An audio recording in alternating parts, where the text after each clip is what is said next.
여러분 안녕하세요. 피부톤은 타고나는 거라 어쩔 수 없다고 생각하시죠? 사람마다 타고난 피부톤이 분명히 존재합니다. 멜라닌 세포의 양이 유전적으로 정해져 있기 때문에 관리를 해도 극단적으로 바뀌는 건 어렵지만 타고난 피부톤이 평생 고정된다는 법은 없다는 거예요. 자외선 노출이나 생활습관, 피부 관리에 따라서 1단계에서 3단계 정도 밝아지는 건 충분히 가능합니다.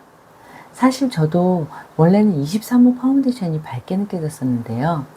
지금은 21호를 써도 전혀 둥둥 뜨지가 않고 자연스럽게 잘 맞아요. 이렇게 밝아지기 위해서 제가 한 20년 동안 매일 지켜온 루틴이 있는데요. 오늘은 그 중에서도 가장 기본이 되는 첫 번째 루틴을 여러분들께 풀어보려고 합니다. 20년 동안의 찐 노하우니까 진짜 끝까지 꼭 보셔야 돼요. 피부를 하얗게 하기 위해서 가장 중요한 건 바로 피부 턴오버 주기를 정상화하는 거예요. 턴오버 주기란 피부 재생 주기인데요. 무슨 말이냐면 오래된 각질을 밀어내고 새살이 올라와서 밝은 피부가 되도록 하는 거예요. 그런데 그 전에 더 중요한 게 있습니다. 바로 피부 온도를 떨어뜨려서 멜라닌 세포의 생성을 막는 거예요. 선선한 계절에 비해서 뜨거운 여름에 피부가 어두워지는 이유가 단순히 햇빛 때문만은 아니거든요. 피부 온도가 올라가면 피부 속에 멜라노사이트라는 세포에서 멜라닌이 활발히 만들어져요. 예를 들어서 사우나처럼 뜨거운 환경에서 갑자기 에어컨이 강한 실내로 들어가는 것 또한 멜라닌을 자극하거든요. 그래서 저는 여름철에 에어컨을 너무 세게 틀지 않고 실내 온도를 27도에서 한 28도로 유지하고 외출할 때는 찬 피트병 같은 걸 들고 나가서 목 뒤에다 대주고 시원하게 해주면서 천천히 나가는 습관을 들였어요. 그리고 외출 후 돌아와서는 쿨링을 해서 피부 열감을 떨어뜨리는 것 또한 도움을 많이 줬어요. 다이소에서 파는 쿨러를 냉동실에 넣어두고 매일 사용하고 있는데요. 알로에 수딩 젤이나 크림을 바르고 나서 지그시 누르거나 문질러주면 피부 열감을 내려주면서 멜라닌 생성도 막아줘요. 제가 실제로 20년 넘게 지켜온 루틴 중에서 가장 기본이면서도 효과적인 첫 번째 방법은 바로 스킨케어 루틴입니다. 많은 분들이 스킨케어라고 하면 어떤 화장품을 바르느냐에 집중하시지만 진짜 중요한 건 그 안에 들어있는 성분이에요. 그리고 그보다 더 근본적인 핵심은 바로 피부의 턴오버 주기를 정상화시키는 거고요. 그래서 저는 항상 비타민 A, B, C 요 세 가지 성분을 중심으로 루틴을 짰어요. 비타민 A는 레티놀이고 비타민 B는 나이아신아마이드, C는 비타민 C입니다. 아침에는 비타민 C를 발라줘서 멜라닌 생성을 초기에 막아주고 저녁에는 나이아신아마이드로 이미 만들어져 있는 멜라닌이 더 퍼지는 것을 끊어줘요.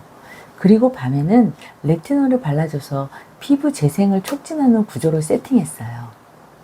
이 세 가지 성분 중에서도 특히 강조하고 싶은 건 바로 턴오버, 피부 재생 주기를 정상화하는 것인데요. 나이가 들거나 피부 컨디션이 떨어지면 이 턴오버 주기가 늦어지고 색소도 잘 빠지지가 않아요. 많은 분들이 비타민 C나 하이드로키논 같은 미백 성분을 써도 피부가 눈에 띄게 달라지지 않는다고 느끼신 적이 있으실 거예요.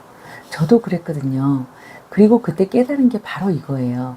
피부가 제때 각질을 밀어내고 새살을 올려줄 수 있어야지 밝은 피부톤으로 변할 수 있다는 거예요. 이걸 도와주는 대표적인 성분이 바로 레티놀이고 비타민 A입니다. 레티놀은 피부 세포의 재생을 촉진해서 오래된 각질을 탈락시키고 새로운 새살이 돋게 도와줘요. 하지만 자외선에 약하기 때문에 꼭 밤에만 사용하셔야 되고요. 꾸준히 바르는 게 중요합니다. 여기서 꾸준히는 적어도 8주에서 12주 이상을 쓰셔야 그 효과가 나타나는데요. 중간에 중단하지 마시고 8주 이상 해보시는 걸 꼭 추천드려요. 레티놀은 크게 두 가지로 나눌 수가 있어요. 내 피부가 좀 예민하거나 약하고 레티놀을 처음 쓰신다 하시는 분들은 자극감이 적은 레티놀 유도체 제품을 추천드려요. 레티날로 검색하시면 여러 제품이 나오고요. 대표적으로 닥터 디퍼런트의 비타리프트 A 포르테 제품이 있어요. 이 제품은 저자극으로 흡수가 빠르고 턴오버를 도와주면서 피부 장벽까지 챙길 수가 있어요. 반대로 나는 피부가 좀 건강하고 크게 민감하지 않으면서 좀 더 빠른 미백 결과를 원하신다 하시면 순수 레티놀 제품을 사용하시면 좋아요. 순수 레티놀을 사용할 때는 처음에 피부 적응을 위해서 저농도부터 시작해서 사용 횟수나 양을 조금씩 늘려주세요. 레티놀은 빛에 민감해서 저녁에만 바르시고 피부가 건조해지거나 각질이 일어날 수 있으니까요. 보습크림을 꼭 함께 사용하시는 것이 중요해요.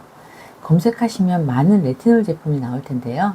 고가 제품이 좀 부담스러우시다 하시면 디오디너리의 레티놀 0.2% 앰플도 가성비가 좋은 제품이에요. 피부가 잘 견디면 0.2%에서 1%까지 단계적으로 올려 쓰셔도 괜찮습니다.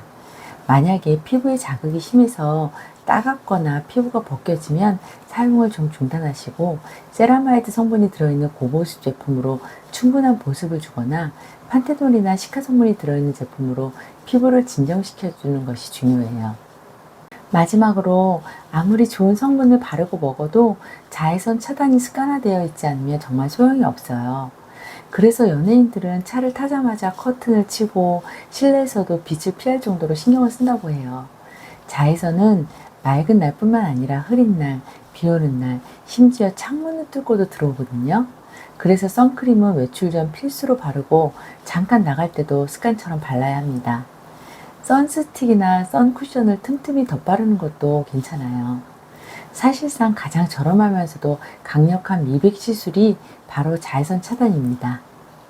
오늘 내용을 정리하면 첫 번째, 여름철 급격한 온도차를 피해서 실내 온도를 외부와 너무 크게 차이 나지 않게 조절하고 외출 후에는 쿨러를 써서 피부 열감을 내려줍니다.